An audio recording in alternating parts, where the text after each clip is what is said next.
kembali. Ya, satu sukacita pada kesempatan sore hari ini boleh beribadah di tempat ini, ya, Church Kendari bersama Bapak Ibu yang luar biasa yang diberkati oleh Tuhan Yesus. Hari ini firman Tuhan bersama-sama kita melihat di dalam Injil Lukas 22 ayat 61. Lukas 22 ayat 61, firman Tuhan berkata demikian. Iya, Lukas 22 ayat 61. Oke, saya bacakan saja bagi kita semua. Lalu Tuhan menoleh dan melihat Petrus, maka teringatlah Petrus akan perkataan Tuhan, seperti yang telah dikatakannya kepadanya, sebelum ayam berkokok, engkau akan menyangkal aku 3 kali. Saudara, peristiwa ini adalah peristiwa yang sering kita dengar seputar sebelum Yesus dalam penyaliban, di mana ada seorang murid Yesus yang bernama Petrus. Saat itu di tengah-tengah perjamuan Yesus dan murid-muridnya, Yesus menyampaikan pesan-pesan kepada para murid sebelum dia mati. Dan salah satunya dia berkata kepada muridnya yang bernama Petrus, Petrus, engkau akan menyangkal aku 3 kali sebelum ayam berkokok. Saudara, tahu nggak apa yang menjadi jawaban dari Petrus? Tuhan, di penjara pun aku mau. Tuhan, mati bersama engkau, aku pun mau. Saudara, ini jawaban Petrus. Padahal Tuhan tahu apa yang akan terjadi kepada Petrus. Tuhan tahu apa yang akan dilakukan Petrus ke depannya. Nah, Tuhan Yesus juga tahu apa yang kau alami hari ini. Tuhan Yesus tahu apa yang kau rasakan hari ini. Bahkan dia tahu keputusan-keputusan di masa yang akan datang yang akan saudara ambil. Dia tahu, saudara. Tetapi satu hal, bahwa saya, saudara, diingatkan oleh Yesus untuk senantiasa berjalan sesuai dengan tuntunan Tuhan. Dan kitalah anak-anak Kristus yang selalu mau taat kepada Kristus. Setuju katakan? Amin. Puji nama Tuhan, saudara. Nah, Tuhan tahu apa yang menjadi pergumulan saudara. Tuhan tahu apa yang menjadi persoalan yang saudara hadapi. Dan dia sanggup, dia mau untuk menolong kita semua. Di sini, saudara, dari peristiwa ini saya menyimpulkan bahwa ternyata ada dosa yang tak terampuni. Sekali lagi, ada dosa yang tak terampuni. Kalau saya boleh katakan kepada setiap jemaat di tempat ini, dosa yang tak terampuni adalah ketika saya dan saudara menyangkal Yesus. Apa artinya? Artinya saya dan saudara tidak mau menerima Yesus sebagai Tuhan, tidak mau menerima Yesus sebagai Juru Selamat. Matius 10 ayat 33 dikatakan demikian. Matius 10 ayat 33. Mari kita baca bersama-sama 1, 2, 3. Tetapi siapa saja yang menyangkal aku di hadapan manusia, aku juga akan menyangkalnya di hadapan Bapakku yang di surga. Dosa yang tak terampuni adalah dosa yang tidak menerima Yesus sebagai Tuhan dan Juru Selamat. Mungkin beberapa kita ada yang mengambil sebuah ayat yang sering kita dengar juga di Matius 12 ayat 31. Dikatakan gini, saudara. Matius 12 ayat 31, sebab itu aku berkata kepadamu, setiap dosa dan hujat kepada manusia akan diampuni, tetapi hujat kepada Roh Kudus tidak akan diampuni. Saudara mungkin berkata, Pastor, nggak salah tuh. Dosa yang tak terampuni itu adalah dosa menghujat Roh Kudus. Saya mau katakan kepada saudara, apa sih dosa menghujat Roh Kudus itu? Dosa menghujat Roh Kudus adalah ketika saya dan saudara tidak menerima Roh Kudus sebagai Tuhan. Kalau kita menghujat Roh Kudus, tentunya kita juga menghujat Yesus. Kalau kita menghujat Roh Kudus, tentunya kita juga menghujat Bapa Yahweh. Tiga di dalam satu. Itulah Echad, unity, satu kesatuan yang tak terpisahkan. Jadi pada intinya, mau ayat Matius 10 ayat 33, Matius 12 ayat 31, dosa yang tak terampuni adalah ketika saya, saudara, menolak Yesus sebagai Tuhan, menolak Yesus sebagai juru selamat.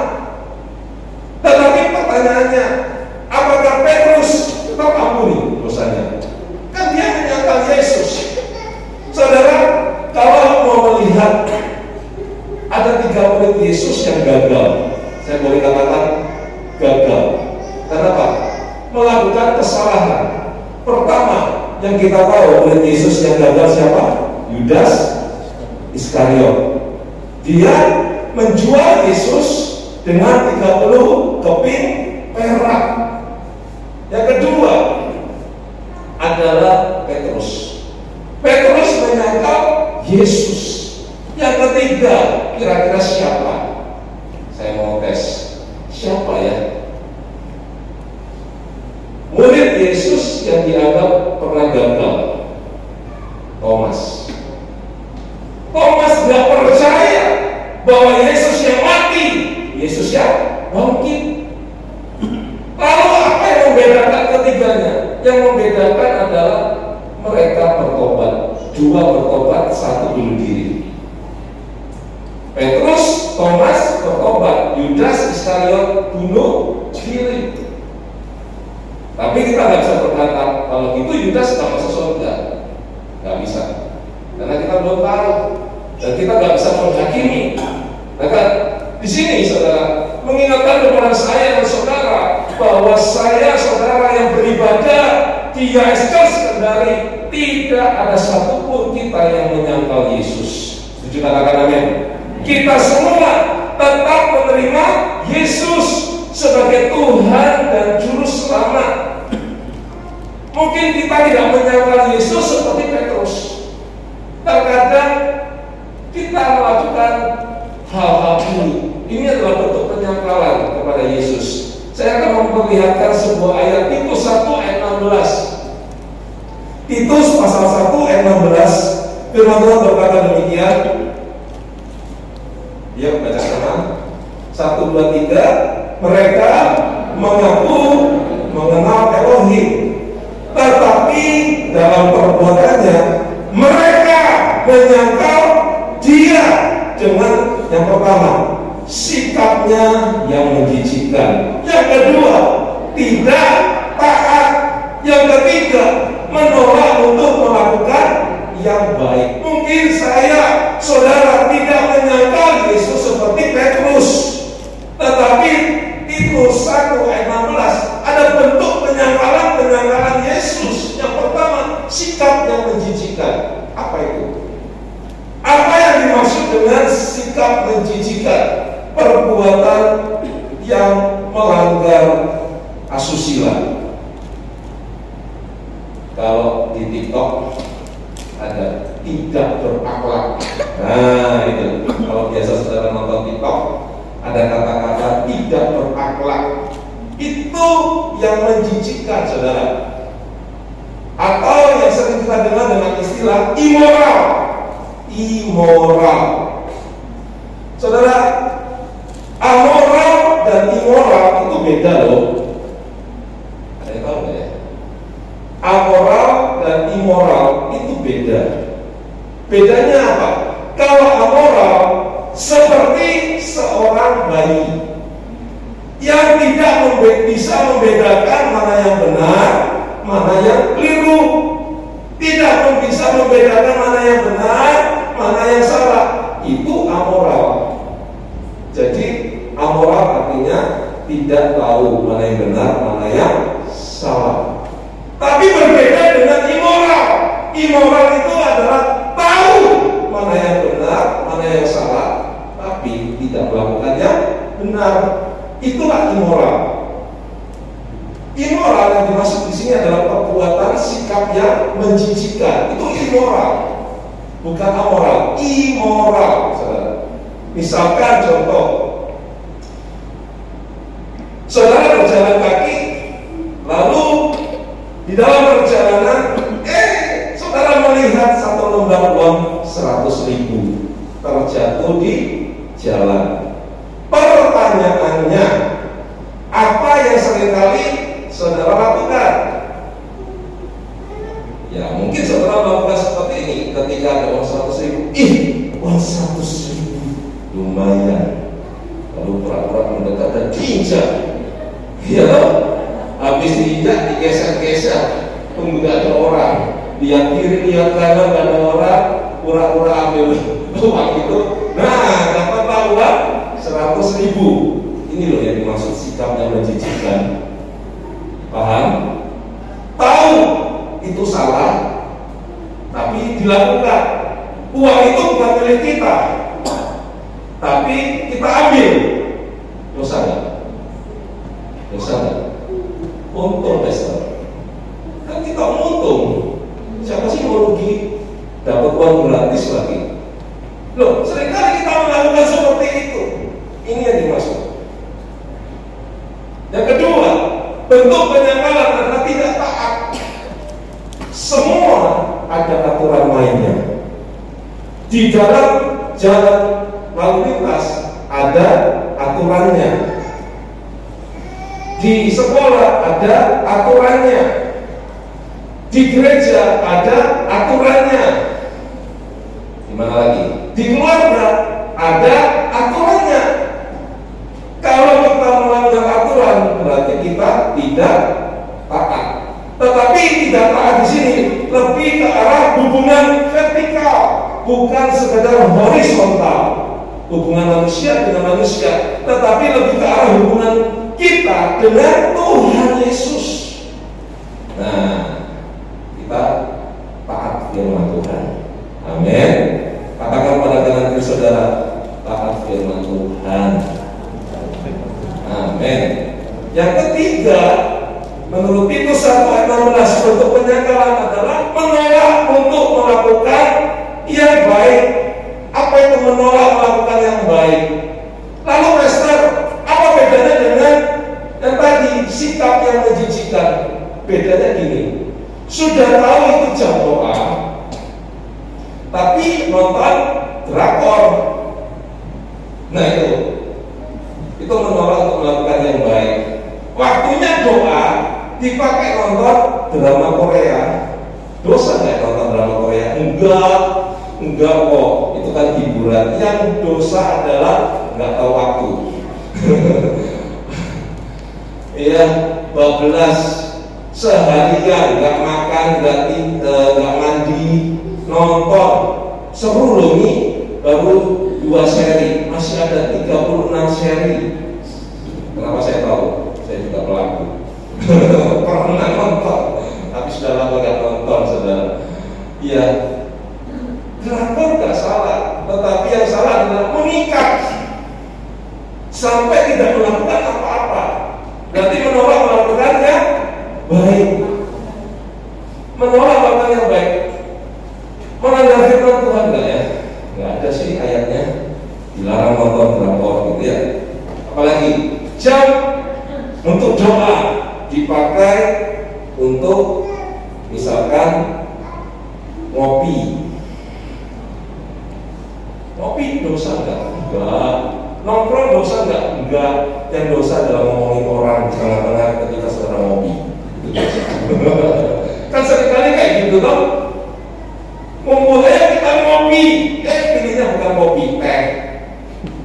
Ayo kita ngopi, pilihnya jus, bukan teh. Tapi di tengah-tengah ngopi, ngumpul, bicarakan si A, si B, si C, pester A, pester B, pester C. Ini yang tahu baik, tapi tidak melakukan, menolak perbuatannya baik. Itu bedanya, saudara. Nah, saudara, bentuk penyangkalan kepada Yesus mungkin tidak seperti Petrus, tetapi seperti yang dikatakan oleh Titus 1 ayat 16. Tapi ini bukan pokok utama khotbah saya. Yang saya mau sampaikan kepada kita hari ini, kita belajar ada 3 tuntunan untuk saya dan saudara tidak terjebak di dalam penyangkalan kepada Yesus. Ayo kita lihat di Lukas 22 ayat 31 hingga ayat 32 dikatakan apa? Lukas 22 ayat 31 hingga 32. Saya permisi kita bacakan.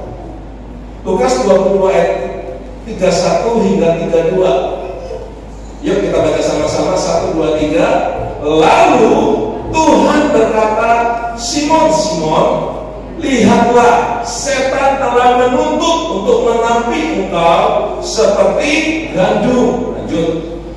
Tetapi aku telah berdoa untukmu supaya imanmu tidak gugur. Maka apabila engkau sudah insaf kembali, kuatkanlah saudara-saudaramu.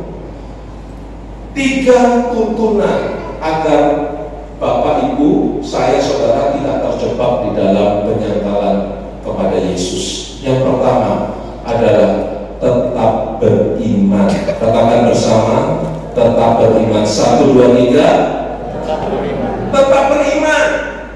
Petrus itu gugur imannya.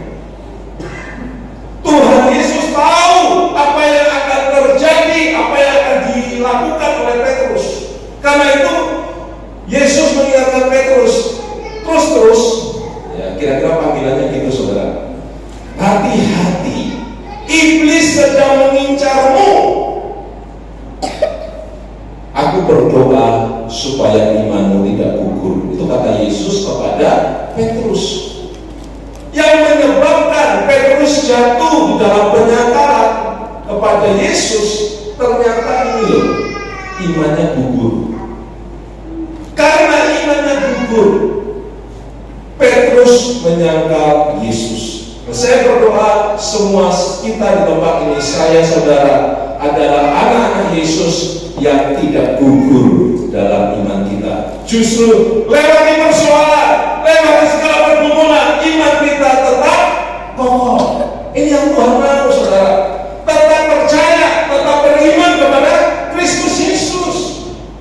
Petrus kalah dengan dia menyangkal Yesus 3 kali. Dikarenakan imannya memudar, bahkan imannya menjadi gugur. Tuhan Yesus ingin saya dan saudara tetap hidup di dalam iman. Apa sih definisi iman itu? Saya punya definisi iman. Definisi iman itu adalah kunci dari segala kekuatan kita orang-orang percaya. Apa sih kekuatan saya dan saudara sebagai orang yang di dalam Kristus? Cuma satu, iman. Kekuatan kita adalah iman. Kalau nggak punya duit tapi punya iman, pasti bisa punya duit. Gitu loh. Kalau saat kita lemah tapi punya iman, kita menjadi kuat. Saat kita sakit, kita punya iman, alami kesembuhan. Itulah kekuatan kita anak-anak Yesus. Jangan beri kesempatan kepada iblis, sebagaimana Yesus telah memperingatkan kepada Petrus.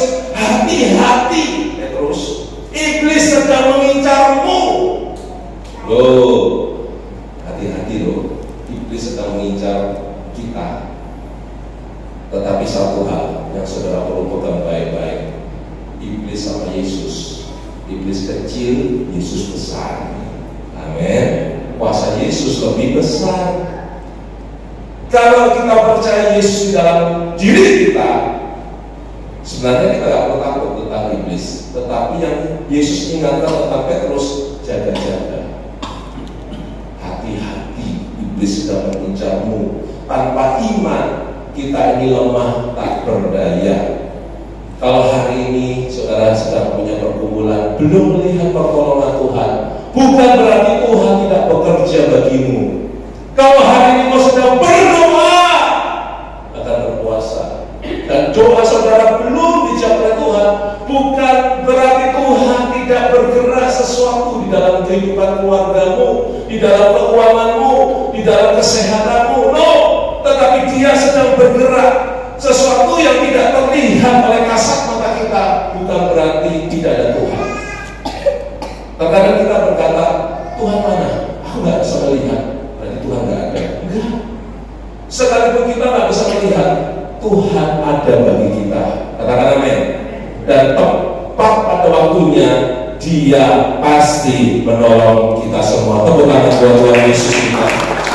Saudara, yang pertama, ketika Petrus menyangkal Yesus, dia gugur dalam iman. Tetapi saya, saudara, tetap percaya.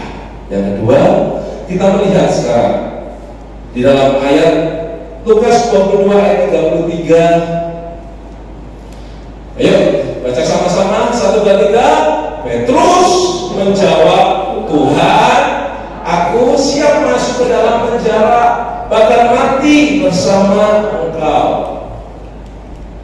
Tuhan sudah ingatkan Petrus, kamu ini bakal menyangkal aku 3 kali sebelum ayam berkokok. Enggak Tuhan, aku siap masuk ke dalam penjara, aku siap mati bersama Engkau. Inilah yang menjadi kegagalan Petrus juga. Apa itu? Tak kabur. Tak kabur. Tahu? Tak kabur artinya bicaranya besar. Saudara, Petrus gagal menyangkal Yesus karena dia tak kabur. Tak kabur, kalau menurut Kamus Besar Bahasa Indonesia, artinya angkuh, sombong. Ayo, firman Tuhan berkata kepada kita, siapapun kita sore hari ini, biarlah kita, yang kedua, tetap rendah hati, tetap humble. Semakin kita banyak tahu, justru kita makin merendahkan hati kita. Padi makin berisi, makin merunduk. Petrus angkuh, Petrus tak kabur, merasa dirinya bisa, merasa dirinya kuat, merasa dirinya hebat. Ternyata dia jatuh juga. Ayo, jangan sampai kita seperti Petrus. Belajar dari Petrus. Kalau kau bisa hari ini, engkau diberkati Tuhan hari ini, itu semua karena Yesus. Bukan karena kuat gagah kita, tetapi adalah karena Kristus di dalam kita. Jangan seperti Petrus.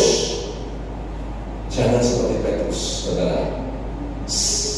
Setidaknya ketika Yesus berfirman, kita membuka hati, merendahkan dan menerima firman Tuhan.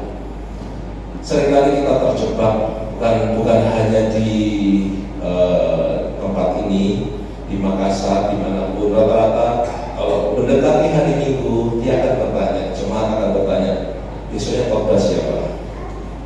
Besoknya khotbah siapa? Ya toh? Saudara kan sering juga bertanya, kalau besoknya khotbah siapa? Dari mana? Ya, yang khotbah dari Kendari. Sudah tidak datang deh. Yang khotbah dari Makassar, dari Surabaya, dari Malang, baru rame datang. Loh, terkadang kita ini tanpa disadari, kita ini sombong. Kita merasa diri kita hebat. Ya, kalau orang biasa-biasa. Loh, hati-hati, iblis sedang mengincar. Barang siapa meninggikan diri, dia akan direndahkan, kata firman Tuhan. Siapa yang merendahkan hati, dia akan dipromosi, ditinggikan oleh Tuhan. Dan saudara, orang yang berkata orang lain sombong, itu adalah orang sombong. Setuju gak ya statement ini? Orang yang selalu menyebut si A sombong, si B sombong, si C sombong, sebenarnya loh, tanpa dia sadari, orang itu sendiri yang sombong.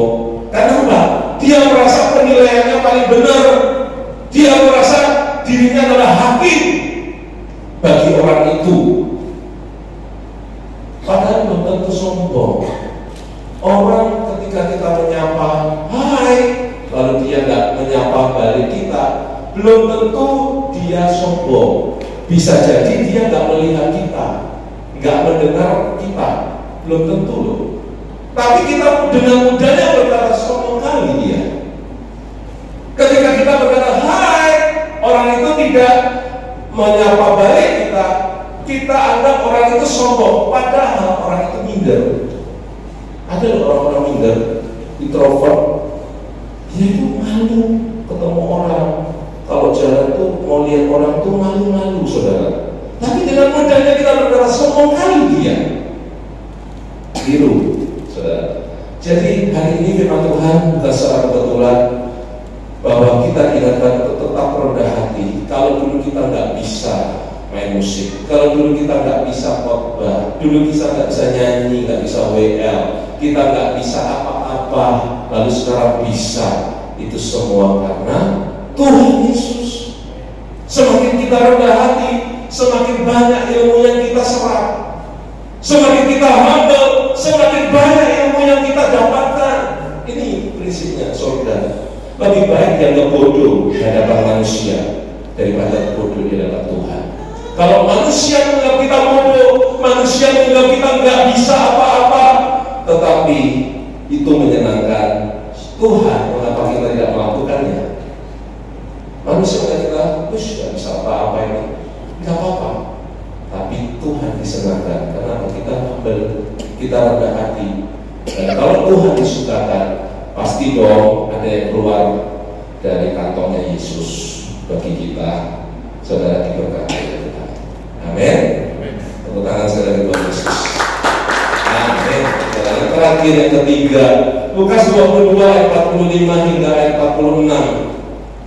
Dikatakan demikian, kemudian dia bangkit dari doanya dan kembali kepada murid-muridnya, namun dia mendapati mereka sedang tidur karena sedih. 46. Dia berkata kepada mereka, mengapa kamu tidur? Bangun dan berdoalah supaya kamu tidak masuk ke dalam percobaan. Kegagalan Petrus disebabkan oleh yang ketiga, selain tadi imannya gugur, yang kedua dia kabur, yang ketiga penyebabnya adalah dia tidur. Disuruh doa, nggak doa, malah tidur. Saya mau tanya, tidur dosa nggak? Tidur salah nggak? Enggak.